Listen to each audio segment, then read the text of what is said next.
Hello, boys and girls. Miss Hamill here. I have a question for you. Have you ever done something nice for somebody? Just think about it. Yeah? I bet you have. Well, what did it make you feel like? Did something happen in return? Well, today we're going to listen to a story about somebody who does something really nice for people. And when we listen to this story, I want you to think about something new. And that new thing is the central message. I know we haven't talked about the central message before, so I'll tell you what it means. The central message is the big idea or lesson the author is trying to teach you. Oftentimes, authors write stories for a reason. They want to teach you something.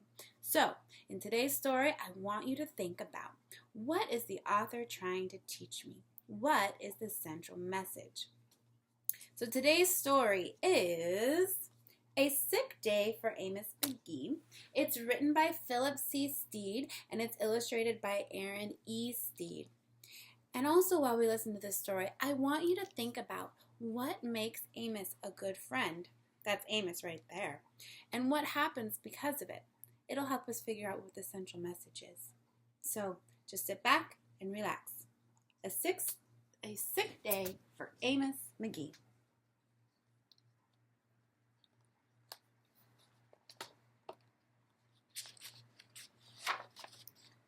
A sick day for Amos McGee.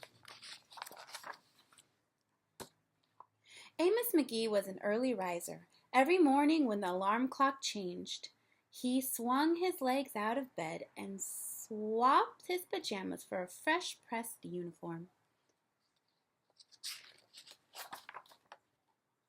He would wind his watch and set a pot of water to boil, saying to the sugar bowl, "A spoonful for my oatmeal, please, and 2 for my teacup." Belly full and ready for the workday, he'd amble out the door. Every day Amos waited for the number 5 bus. "Next stop, City Zoo," the bus driver would call. "6 a.m., right on time," he'd reply.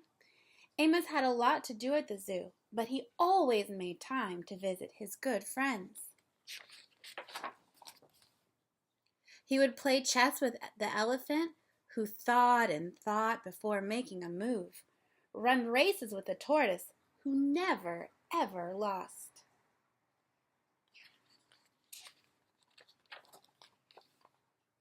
Sit quietly with the penguin, who was very shy. Lend a handkerchief to the rhinoceros, who always had a runny nose.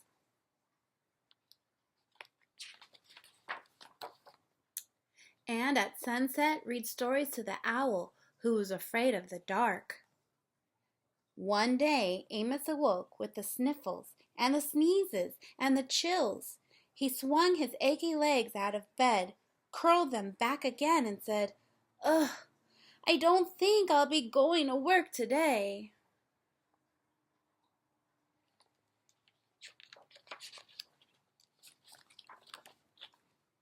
Meanwhile, at the zoo, the animals waited for their friend. The elephant arranged his ponds and polished his castles. The tortoise stretched his legs and limbered up. The penguin sat patiently all by himself. The rhinoceros worried that his allergies were worsening. The owl perched atop a tall stack of storybooks, scratching his head with concern. "Where is Amos?" the animals wondered.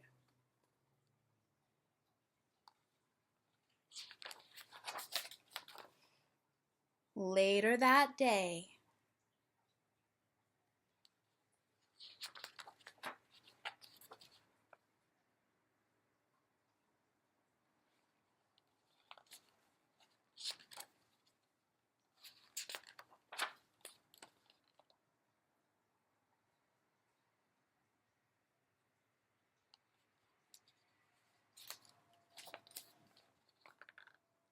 "Hooray, my good friends are here!"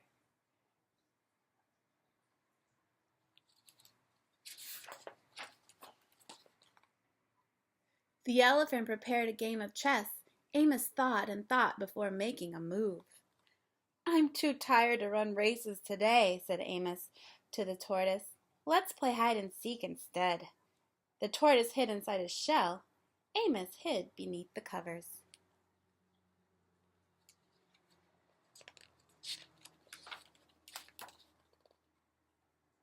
Amos yawned. I could use a nap. The penguin sat quietly, keeping Amos's feet warm. Achoo! Amos was awoke with a sneeze. The rhinoceros was ready with a handkerchief.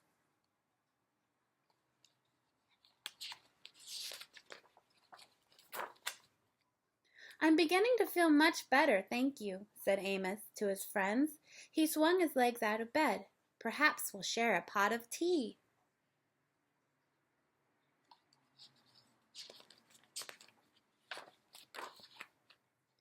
Amos wound his alarm clock. It's getting late, he said. After all, we have a morning bus to catch. So Amos said goodnight to the elephant, and goodnight to the tortoise, and goodnight to the penguin, and goodnight to the rhinoceros, and goodnight to the owl, who, knowing that Amos was afraid of the dark, read a story aloud before turning out the light.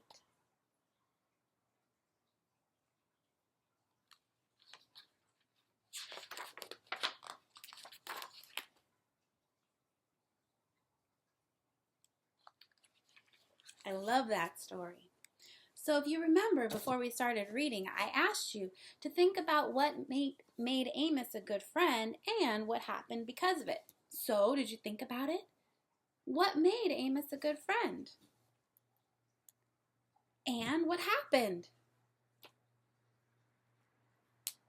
So now I want you to think, what is the central message? What was the author trying to teach us? Did you think about it? If you need to, you can always go back and rewind and listen to the story again. Now, once you've thought about what the central message is, I want you to fill out this.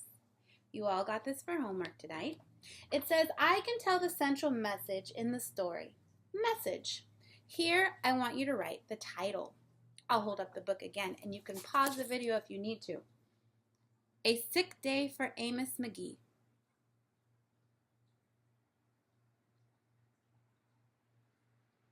You've written down the title, right? Good. Next, it says the central message in the story is, so on these two lines, I want you to write, what is the central message? What was the author trying to teach me in this story? Once you have that written down, go to the next part. It says, using text evidence, I know this because, so you know we always have to tell how we got our answer. So on this part, I want you to tell what in the story let you know the central message. And again, if you need to go back and rewind parts of the story so you can hear and figure it out, go for it. After you've done that, draw a picture of the central message.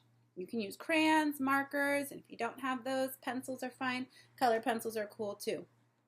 Bring this to school tomorrow and we'll talk about it. Thanks for watching.